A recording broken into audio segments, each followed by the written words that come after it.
Hey, I'm Holly, 24, female. So my revenge story is about my dear mother-in-law, Hannah. Oh, where do I even begin? From the moment I laid eyes on her, I knew there was something off about her. You know the saying, first impressions last. Well, my first impression of her wasn't the best. Hannah was one of those people who never seemed to outgrow their childish ways. It was like she was stuck in a perpetual state of immaturity. From her attention-seeking antics to her constant need for validation, she had an uncanny ability to turn any situation into the Hannah show. And let me tell you, even on my wedding day, she managed to steal the spotlight. Imagine this.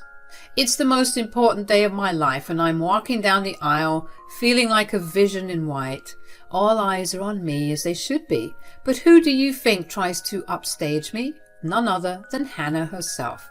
She couldn't resist the urge to do a little twirl and show off her new dress, as if she were the bride instead of me. The nerve. Now, you might be thinking, Holly, are you sure you're not overreacting? But let me assure you, friend, I am not. You see, Hannah had this uncanny ability to switch gears and put on a facade whenever she was around people she wanted to impress. She knew how to charm the pants off anyone who she considered important or influential. But when it came to me, her daughter-in-law, she had no qualms about revealing her true colors. She made it abundantly clear that she had no respect for me or my role in her son's life. And one of her favorite ways to undermine me was by taking credit for things I had done. Oh, the audacity. I remember one time I spent hours slaving away in the kitchen preparing a delicious homemade meal for Tyler and me. I had meticulously planned every detail, from the appetizers to the dessert. Just thinking about it transports me back to that time. I had spent hours in the kitchen, crafting a culinary masterpiece for my beloved Tyler. The aromas of savory spices and the tantalizing scent of freshly baked bread filled the air. It was a labor of love, a symphony of flavors carefully orchestrated for my husband's delight. But just as I was about to put the finishing touches on the meal, there she was, Hannah, my dear mother-in-law, making her grand entrance. She sauntered into the kitchen with a coy smile, offering her assistance. Now, call me foolish, but I thought perhaps this could be a chance for us to bond, to find some common ground amidst the strained relationship we had. Reluctantly, I accepted her offer, assigning her the simple task of bringing the dishes to the table. Little did I know that this would be the catalyst for a clash of egos and an eruption of drama. Tyler arrived home and saw the dining table filled to the brim with all of his favorite dishes. He sat down and eagerly awaited the feast, and that's when Hannah said, "I hope you enjoy the meal I prepared for you." Yep, you heard that right. Hannah shamelessly proclaimed that she had prepared every single dish. My heart skipped a beat, and I couldn't help but speak up in defense of my hard work. I mean, how could she? Now, I'll admit the way that I reacted wasn't doing me any favors, because my irritation definitely shone through, and I sounded like a spoiled brat, no doubt. "No, Tyler, I made all of this. She didn't do anything." Both Hannah and Tyler gave me a bewildered look, and Hannah, always the manipulator, seized the opportunity and interjected with a sly smirk on her face. "Wow, Holly, you would actually lie to your husband like this?" "It's okay, Tyler. Let her take the glory. I don't mind. I just did this because I love you." I was taken aback by her audacity. In fear of further making myself look like a spoiled brat, I bit my tongue, refusing to play her game. After the dinner, I tried to explain everything to my husband to shed light on the truth. But Tyler, blinded by his mother's manipulations, accused me of selfishness. He accused me of lying, dismissing my words as mere attempts to steal the limelight. An argument ensued, fueled by hurt feelings and a deep sense of betrayal. I pleaded with Tyler to see through Hannah's facade, to recognize the lengths she would go to undermine our relationship, but he was resolute, unwilling to acknowledge the truth that lay right before his eyes. It was a painful moment for my friends to be questioned by the person I loved most, but I knew then that I couldn't force him to see what he didn't want to see. Sometimes the truth can be a bitter pill to swallow, and in that moment Tyler chose to turn a blind eye to his mother's deceit. So I swallowed my pride and decided to let him believe what he wanted to believe. I retreated, wounded but determined to protect myself from further heartache. It was at that moment that I realized that if I were to put this cow in her place, it had to be my hand and my hand only. Not only that, but I had to play her game. That was the only way people like her would learn. Allow me to unfold the events of one fateful Friday evening.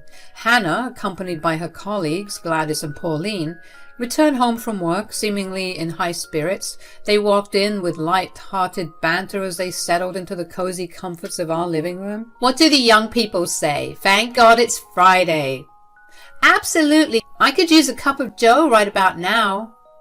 Count me in. Your home is so cozy, Hannah. Yes, thanks once again for inviting us over. Of course, ladies, we deserve to unwind after the hectic week we had. I was in the living room at the time, so it didn't take long for them to acknowledge my presence. Oh my goodness, is this the famous Holly? Hello, nice to meet you. Oh, Hannah, she's simply darling. Why didn't you introduce us to her sooner? She's gorgeous. Why, thank you. You two look lovely. Why don't you join us for coffee? Oh, that won't be necessary, dear. We wouldn't want to disturb you.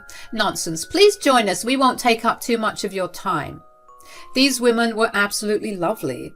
How they hung out with a witch as evil as Hannah, I'll never know. Actually, I'm not too busy right now. I'd love to join you all for coffee. Pauline and Gladys were smitten, but Hannah was grinding her teeth, trying to maintain her composure and not expose her irritation. As we settled into the dining room, the pleasant chatter began to fill the air. Gladys and Pauline shared anecdotes from their day, while Hannah skillfully guided the conversation, always ensuring she remained at the center of attention. Now, Gladys and Pauline, let me tell you, they were a breath of fresh air. Their warmth and genuine camaraderie made it absolutely clear that they were not cut from the same cloth as Hannah. And oh, how I relished this opportunity to showcase my wit and sprinkle a dash of pettiness, all while maintaining an impeccable facade. So, Holly, Hannah tells us you're quite the cook. Is that true?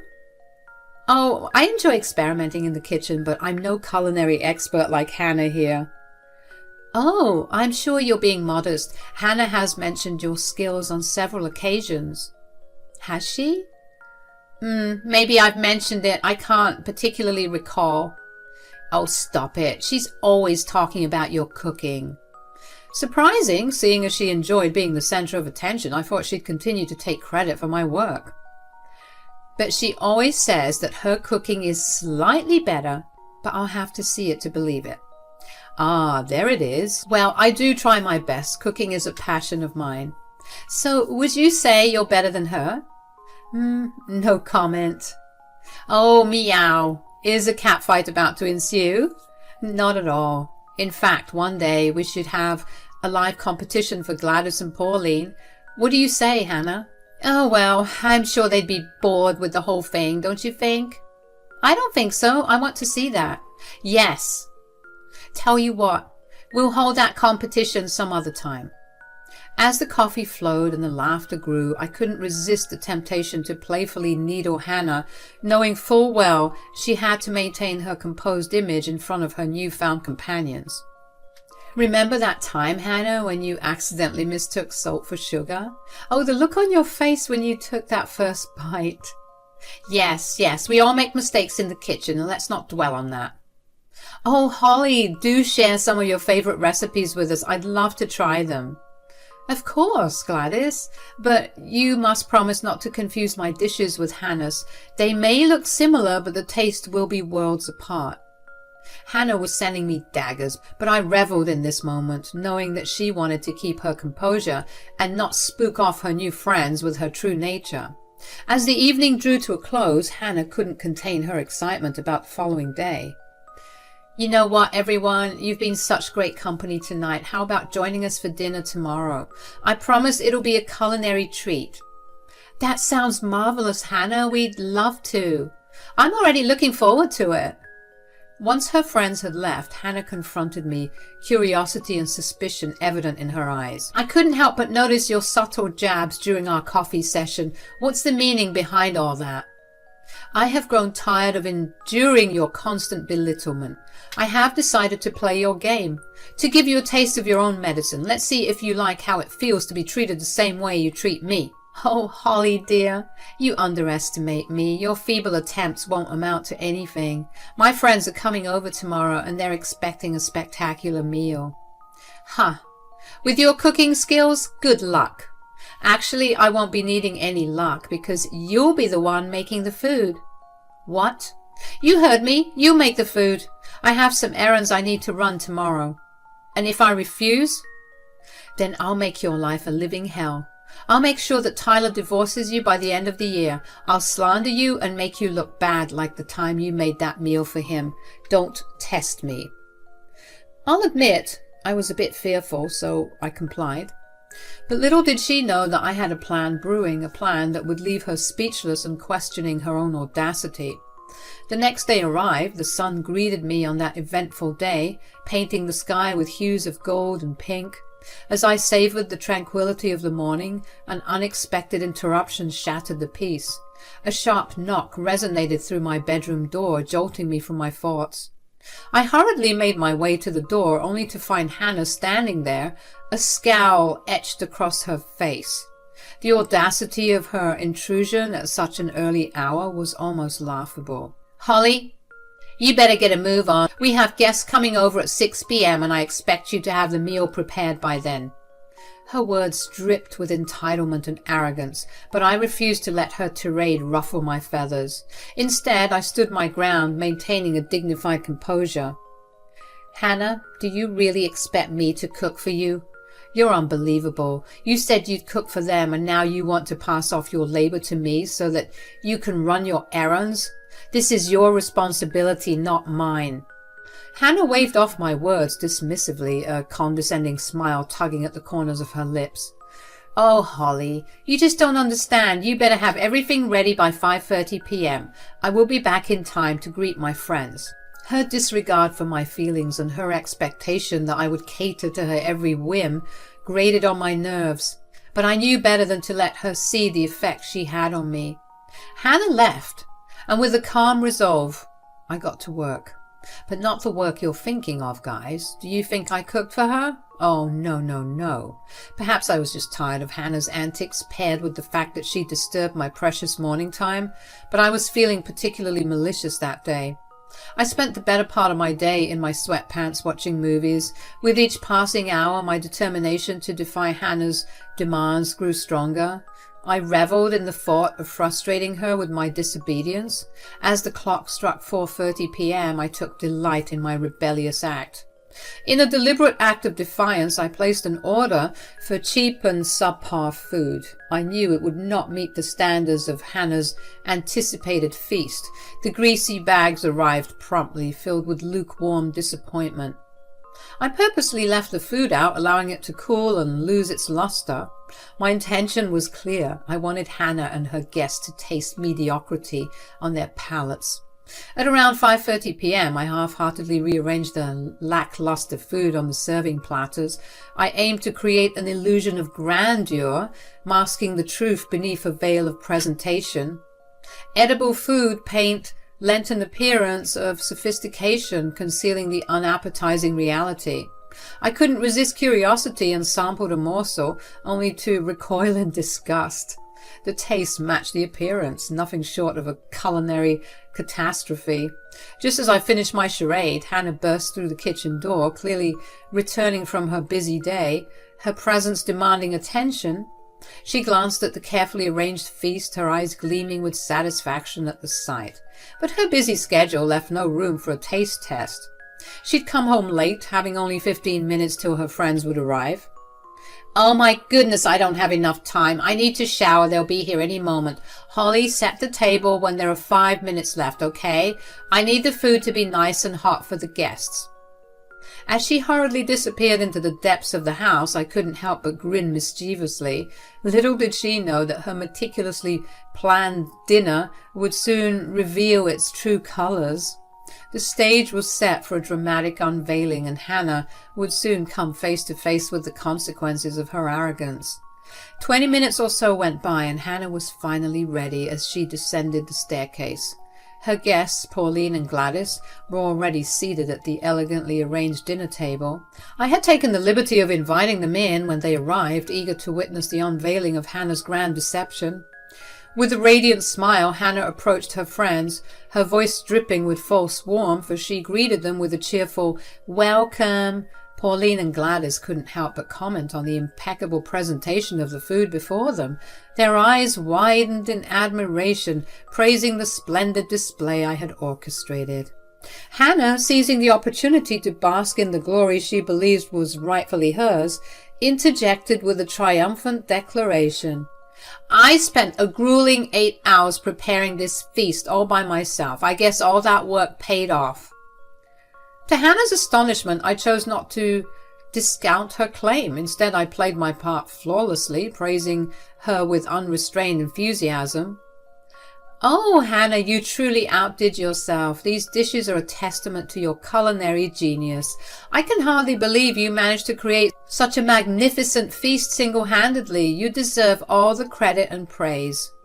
As I spoke, my heart danced with glee. Pauline and Gladys were increasingly excited, and Hannah brushed off her confusion when she noticed that her friends were eager to dig in.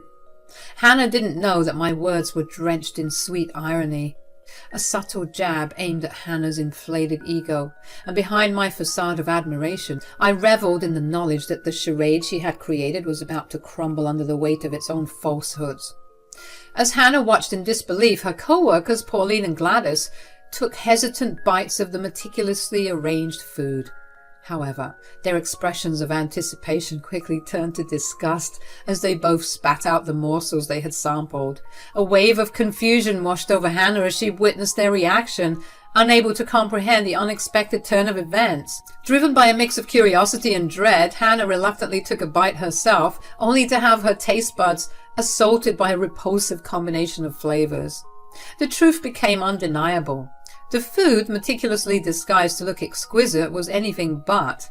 The bitterness of her own deception lingered on her tongue, mirroring the deceit she had woven throughout this entire charade. She tried to hide her retching, but I caught it. Pauline and Gladys, visibly upset, demanded answers. Their voices quivered with a mix of disappointment and anger. "What on earth is this? It tastes awful. I can't even describe how terrible this is." "What happened?" I don't understand. It tasted fine when I prepared it. Maybe something went wrong." She sent daggers my way, and I tried to contain my laughter. Pauline, her disappointment evident, shook her head in disbelief.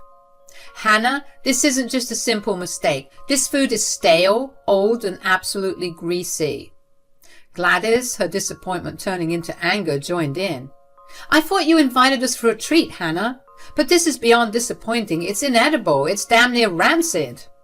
Hannah, feeling the weight of her deceit, desperately clung to her defense. "I swear I tried my best. Maybe something went wrong with the ingredients or the recipe." "Hannah, we trusted you when you said you knew how to cook. We believed that you would prepare something delicious for us. But this is something else. I'm so sorry, but I don't think I can continue eating this." As Hannah struggled to find words to salvage her reputation, her excuses faltered in the face of the undeniable truth. The silence that followed spoke volumes, signaling the rapture in their once amicable relationship. Pauline, her disappointment turning into resolve, spoke with a tone of finality. "I think it's best we go, just 'cause I don't see any way that this could be salvaged." "Yes, I think that's best." "Ladies, please wait. Let's not jump to conclusions. I'll admit today was not a good day. I had a lot on my mind, and then I made these poor quality dishes, but that won't happen again. Please come again tomorrow and I'll show you what I'm really made of." I'd rather taste Holly's cooking, if I'm being honest, but after the treatment we've received today, I don't think we'll be coming around anymore. "Gladys, how could you say that? And how could you treat your guests like this? I thought that we were friends." "We are friends." "We'll see you at work, Hannah." Unbelievable. I escorted Pauline and Gladys out, apologizing profusely for Hannah's actions. I returned to find Hannah sitting with her head in her hands, contemplating everything.